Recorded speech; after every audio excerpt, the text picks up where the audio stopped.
Alors désolé, je serai obligé de faire cette vidéo en deux temps. Il y a un petit souci de logistique, c'est pas grave. Alors comme je disais, n'est-ce pas, dans cette seconde partie, je vais parler du petit témoignage que j'ai vécu pendant que je n'avais pas de téléphone. Alors je parlais donc du cas de David. Le roi David, quand son fils Absalom voulait prendre le pouvoir, le roi David a jugé bon de ne pas entrer dans une bataille. Alléluia. Alors, David s'est retiré et il a laissé Dieu le justifier. Et c'est un peu ce qui s'est passé pendant... Vous savez, quand WhatsApp m'a retiré, m'a banni définitivement de sa plateforme, j'ai ressenti un coup vraiment, ça je ne vais pas mentir. Et je me suis dit, mais tout le travail que j'ai abattu, disons que nous avons abattu pendant toutes ces années, comment WhatsApp peut décider de me bannir ainsi sans explication réelle? Ce n'est pas que j'ai enfreint, en fait, à ma connaissance, je n'ai pas enfreint de règles de WhatsApp. J'ai toujours. Bien vrai que peut-être ils vont me rapprocher, ils vont me reprocher autant pour moi le fait d'avoir peut-être utilisé les GB WhatsApp et ces WhatsApp qui pour moi m'étaient vraiment très important et très utile. Et malgré cela, je n'avais jamais que ce soit escroqué, arnaqué ou bien véhiculé, propager des fausses informations via les réseaux sociaux, mais quand même, ils ont jugé bon de me bannir et je vous assure, c'était pas évident, c'était pas du tout facile. Pourquoi je partage cela? Alléluia. Parce que sûrement toi aussi, à un moment de ta vie, tu as traversé ou bien tu traverses peut-être, je ne sais pas trop, des moments difficiles et tu as comme l'impression que tout le travail que tu as eu à faire, tout le sacrifice pour le Seigneur que tu as eu à faire n'est pas en train de porter le fruit. Mon frère, ma soeur, je vais te dire que c'est le contraire. Il a fallu que ce problème de WhatsApp et ainsi que ce problème de téléphone puisse arriver pour que je puisse avoir un bon et un parfait, bon pas un parfait, mais un performant téléphone plus que le précédent. Toute chose concourt au bien de ceux qui aiment Dieu. Écoute, tu n'as pas besoin de te lamenter par rapport à ce que tu traverses. Tu n'as pas besoin de pleurer par rapport à ce que tu traverses. Tu dois plutôt demander à Dieu ce qui se passe. Le problème, c'est que nous les chrétiens, généralement par là, on a comme l'impression que passer des moments difficiles, c'est comme si Dieu nous avait oubliés. Écoute, Dieu ne t'a pas oublié, mon frère, ma soeur.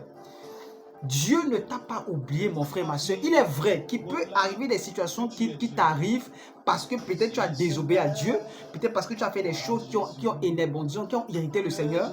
Et c'est pourquoi pour te punir, Dieu te permet de traverser certaines situations. Mais si en réalité, alléluia, tu sais au fond de toi, selon ta masse, selon ta conscience, que tu sais que tu n'as pas offensé Dieu et que tu traverses des moments difficiles, mon frère, ma soeur, c'est là où Dieu veut savoir est-ce que tu es un véritable adorateur. Oh oui, il m'est arrivé à un moment de dire Seigneur, merci parce que WhatsApp m'a retiré. Seigneur, merci parce que toutes ces années de travail sont entrées dans nous. Oui, j'ai commencé à remercier Dieu. Je n'ai plus vu cette situation comme une calamité. Je n'ai plus vu cette situation comme une épreuve tellement difficile. Non, j'ai appris à apprécier la bonté de Dieu dans ces moments difficiles. Je ne pouvais pas imaginer que comment je devais faire pour avoir un téléphone avec toutes les difficultés que nous traversons, mon Claudie et moi. Mais le Seigneur nous a vraiment surpris, le Seigneur nous a vraiment épatés. Et c'est pour te dire, mon frère, ma soeur, quelle que soit la situation que tu traverses, tu n'as pas besoin de pleurer. Tu n'as pas besoin de te lamenter. Tu n'as pas besoin de prétendre que Dieu n'est plus là. Écoute, le silence de Dieu ne veut pas dire que Dieu n'est plus là. Le silence de Dieu, c'est tout simplement une épreuve pour voir est-ce que tu as ta foi en lui. Est-ce que tu as ta confiance en lui. Est-ce que tu as ton espoir en lui. Est-ce que tu as foi en lui. Oui, on ne peut pas prétendre aimer Dieu si on ne traverse pas des situations difficiles.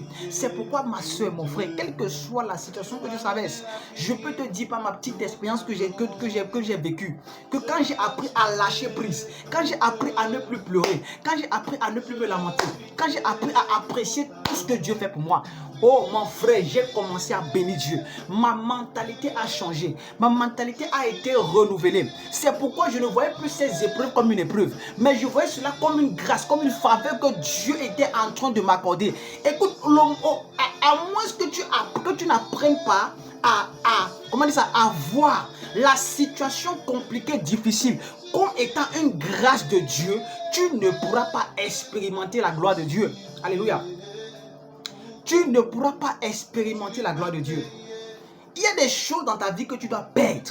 Il y a des situations dans ta vie dont qui doivent disparaître parce que Dieu veut t'enseigner quelque chose de puissant, mon frère, ma soeur. C'est la raison pour laquelle je ne peux que t'encourager, mon frère, ma soeur, de persévérer et de croire en Dieu. Tu dois persévérer et tu dois croire en Dieu. Parce que Dieu t'aime. Parce que Dieu a les projets de paix et non de malheur. Parce que Dieu veut faire des choses extraordinaires dans ta vie, mon frère, ma soeur. Des choses extraordinaires dans ta vie.